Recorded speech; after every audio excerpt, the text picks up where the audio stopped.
Good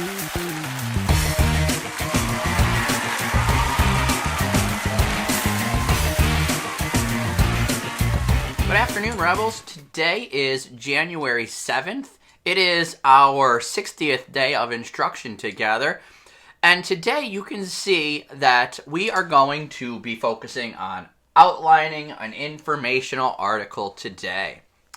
Earlier this week on Monday, we learned some new key vocabulary about reading informational texts. We discussed topic sentence, main idea, and supporting details. And we learned about what each one of those terms was and how we could find it in a simple article. On Tuesday, we looked at a more complicated article where we had transitional sentences because this article has multiple categories of information. And today in school, what we're going to be doing is we are going to be looking at how do we then outline this informational article. Your only homework tonight is to finish this page in our notebook. It's going to be page 29. That's the page we're going to be working on today. Our table of contents is here for your reference. And you can see if you look at the bottom of it, these are the pages we added this week. Page 27 we added on Monday. Page 28 we added on Tuesday. And today we're adding page 29, outlining an informational article. So I'm going to scroll down to the graphic organizer. Today, these are the materials that you're going to need. You will need your blue, green, and orange colored pencil if you have them. Nice and sharp because we're actually going to be using them to write sentences today. So if you have these three colors, orange, green, and blue, that would be best. Now, if you don't have these, you might have at home pens. You can always use pens or you can use a combination. Blue, a green, and an orange. And let's say I don't have an orange pen, but I have a blue and a green pen. I could always supplement that and I could use a blue, a green, and an orange colored pencil. What's important, again, is not necessarily whether it's pen or colored pencil, but that's the colors. We're trying to color code everything so that when we look at our article and we look to see how it is color coded, and we can see that this one is color coded, I could use the color coding to know that this green or this orange sentence right here is a supporting detail. This pink sentence right here, that is my topic sentence. All these yellow highlights, this is where I see my topic. So the color coding is there to help me know what each part of these articles are. And so today you can see what the finished product is going to look like. We're going to be outlining, and we're going to be using color to do this outline. So if you have these colors, that is best. If you don't, you can still just use a regular colored pencil, and then you could always highlight the boxes in the graphic organizer, or just use a colored pencil and you just don't have the benefit of the color coding. You know, that's okay if that's all that you have at home. So now that I have those colors, you're also going to need your glue stick and your scissors. In your ELA folder and in your ELA packet. Okay, I'm taking out my folder and I'm taking out my packet. Here's my packet. We still have this quiz that is on top. We're not going to do the quiz yet. The quiz is for later in the week. So I can take my quiz, set that aside. We're going to be using this page right here. It looks like an outline. On the top it says idea category or transitional sentence. The very tippy top it says interactive reading notebooks, informational texts, lesson 2, so on. This is what we're going to use. So everyone grab this out of your packet, set it aside, put the quiz back on top, paper clip my packet back together, put it in my folder for safekeeping, and set it aside. Now with the outline, we don't need any of this directions on top. All we need is the outline, so I'm going to go ahead, cut out the outline.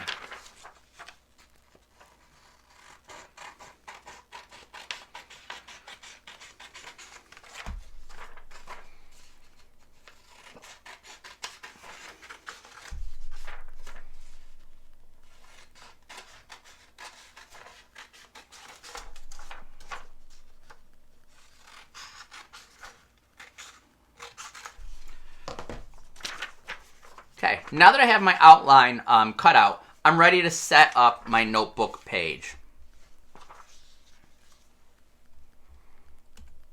So here, we're going to use the Ladybug camera for the rest of the lesson.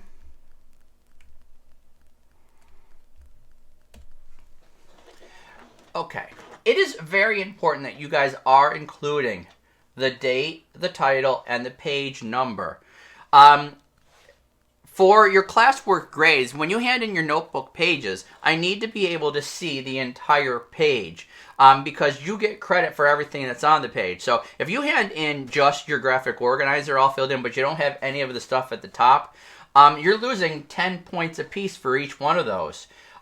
Because we need to be able to quickly reference these notes. I need to be able to say to you, open to your notes, guys, from January 7th. You need to make sure that the date's on every page. Or I might say, open up to page 29 in your notebook. You need to be able to find this page quick. You might need to search your notebook knowing that you're looking for how to outline an informational article. This is why the title is important.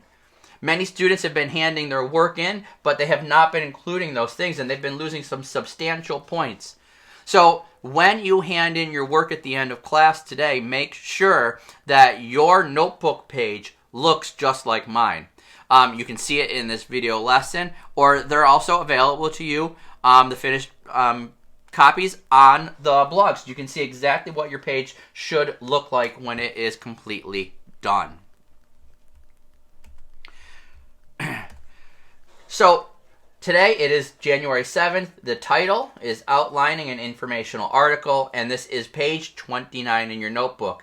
You will simply glue in your graphic organizer just like that below it. Pause me at any time that you need to, so if I've gone too fast, feel free to pause me, get caught up, get your notebook page ready. All right? And then we're going to be going in and filling in this graphic organizer. Now, to begin, you'll notice if we turn it on its side, we have a section for the main idea or topic sentence. We have 3 idea categories, and then we have supporting details in each one of them. Okay, let's start with the main idea or the topic sentence. So here I have an old notebook that I'm going to be pulling in to help us out today. We can see right here our topic sentence. And it says that Hurricane Katrina was the costliest and the deadliest natural disaster in recent United States history. Now, we spoke about how this article is broken up into 3 categories: a description of the storm, how costly it was, which we got from the topic sentence, and how deadly the storm was, which we also got from our topic sentence. So when we go to write our main idea, if we remember from earlier in the week, main idea is us basically putting the topic sentence into our own words. We want our main idea to be written very precise. We want it to be specific. We don't want it to be long, wordy. We don't want it to be a big, long, run-on sentence with lots of explanation. Just like this sentence does, it is very precise, it's very concise, it's very specific. We know exactly what we're talking about. We're talking about Hurricane Katrina. And we know what we're trying to discuss about when it comes to Hurricane Katrina. What was Hurricane Katrina? It was the costliest and it was the deadliest natural disaster in recent United States history. And in these sections, we have the first section where the author of this article describes what Hurricane Katrina was. It physically describes the path of the hurricane, where it formed, where it went, where it hit Louisiana. It's a physical description. And then we have a section here where we have a couple of details about the cost of the storm, which came from our topic sentence. And we have a section at the end about how deadly the storm was. So when we think about this article, the very first thing that we're going to do on our graphic organizer is we're going to put in the main idea or the topic sentence. So my goal is to write this sentence in my own words. Now, you never want to change the meaning of anything. So you always want to make sure that the information that you're putting in your graphic organizer is accurate. Now, with the topic sentence, you'll see I didn't change a lot. There's not a lot to change. Okay? I still have to include Hurricane Katrina. All right, we want to make sure that we know exactly what we're talking about. was the costliest and deadliest storm in recent U.S. history. You can see one of the only things I changed was natural disaster to storm. So when I put this in here, I'm making sure that I'm not changing any information. All the things that I am writing in my graphic organizer are accurate. And I'm doing my best to simply put it in my own words, even if my own words sound very much like the article's words at times, which these do. There's not a big difference. Now that we have this, we now have the foundation to be able to fill in each of the idea categories. And we really got that out of the actual article itself. We already know the idea categories. We have the physical description, we have costly, and we have deadly. And that's what is going to be the first thing that goes into your graphic organizer. You're actually putting this part in now that we've got the main idea written. We're now going to break this outline into its categories. So the first idea category is a physical description. And I use green for this because the way that I know that is here. It's through our transitional sentences. Our first category was the physical description. And then we transition sentenced into the next category. All right? Our topic sentence is what kicks us off. So this first section is the physical description. The second category is how costly it is. And the third category is how deadly it is. So now beginning here at the top, or continuing here at the top, what our goal is to do is there are 3 supporting details, or there's a slot for 3 supporting details. We want to look at the supporting details that the article included and put them in our own words here. So what I do is I start off by reading the first one.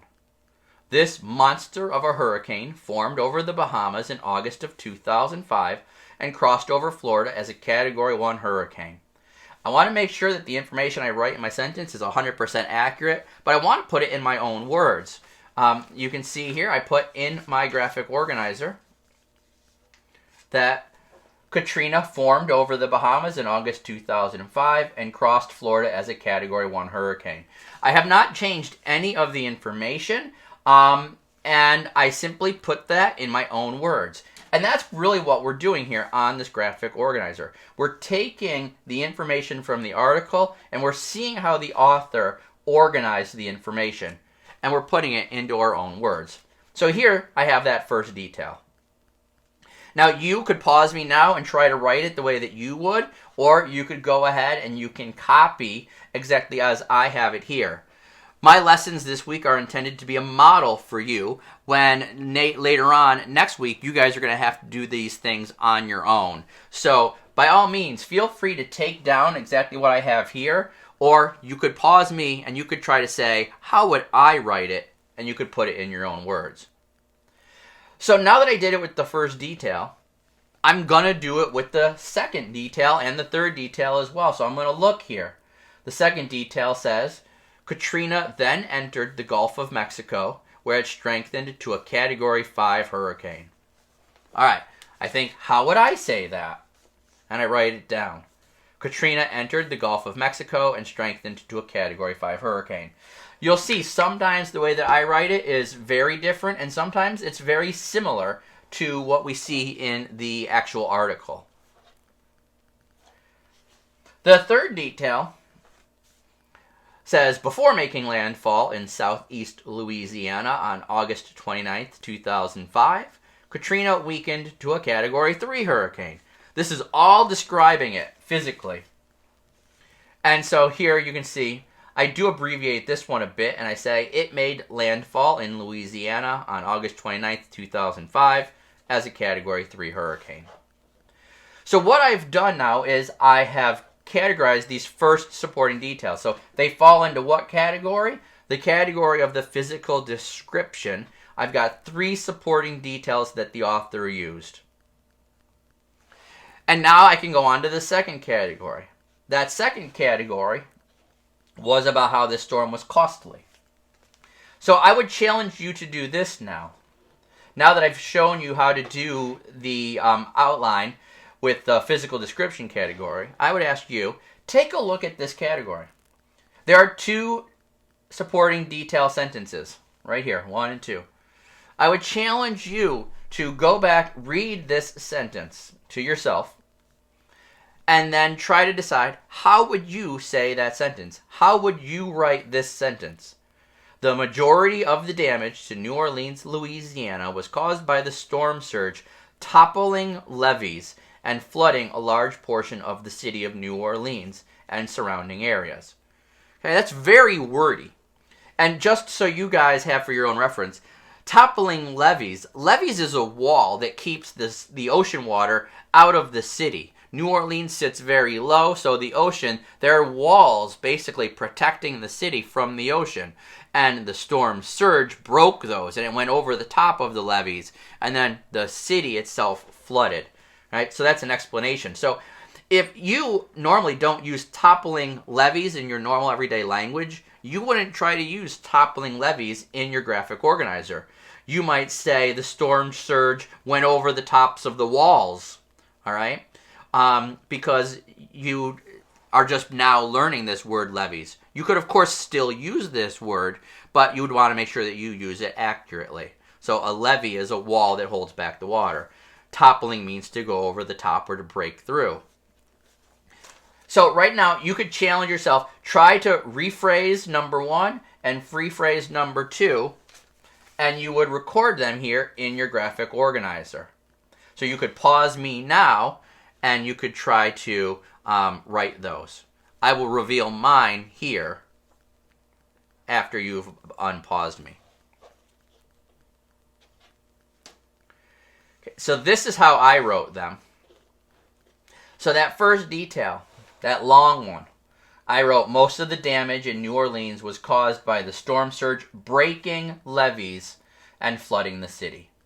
Now you can see I did change some of the words, but I did not change the meaning of them. I choose toppling and I used the word breaking. I still used the word levees, all right? And I just kept it simple about flooding the city. The second detail I abbreviated this way. The U.S. government estimated the total cost of the damage to be around $108 billion. Now, because of the way that the article wrote this, I didn't change this detail a whole lot. Okay, now there's not a third detail. There were only 2 details in our article for how costly it was, so I only need to fill in 2. The last category was about the storm being deadly. In this category, we have 3 supporting details. So here is where I would challenge you to go back and read each sentence. And then after you've read each sentence, come to your graphic organizer and try to fill in your own words how you would say that detail. You can see how I did mine here. Okay? I won't read through them for you here on this last one. You can see them and pause the video if you want to read how I did it. Okay? So when you're done, your entire outline, we've taken that article that we read yesterday, and we've now organized it, and we see how it is organized, which is one of the most important things we wanted to do. That's our goal today. To see how we have 3 different categories of information, to see how we have 3 details here under physical description, we have 2 under the storm being costly, 3 under it being deadly. We have a lot of information going on here on this page. And what we're going to be able to do tomorrow is we're going to be able to use this in order to learn how do we write a summary. How can we go from an article that looks like this with lots of information, with lots of categories, and how can we take it and turn it into a summary? So join me tomorrow. Tomorrow we will be looking at the next page, page 30, how to write a summary. We're going to still continue to use this article about Hurricane Katrina to do so. All right, so ladies and gentlemen, your only homework, make sure that this page is completely done. Make sure that when you take a picture that I can see the date, the title, the page number, and all of the information filled in. Make sure that you guys, also if you need to, you can take multiple pictures. If you can't do it in one, you could take a picture of the top, then take a picture of the bottom. Several people take multiple pictures, and then that way they can be sure that I can see everything. All right, so you guys have a great night. I'll see you guys tomorrow. Bye-bye.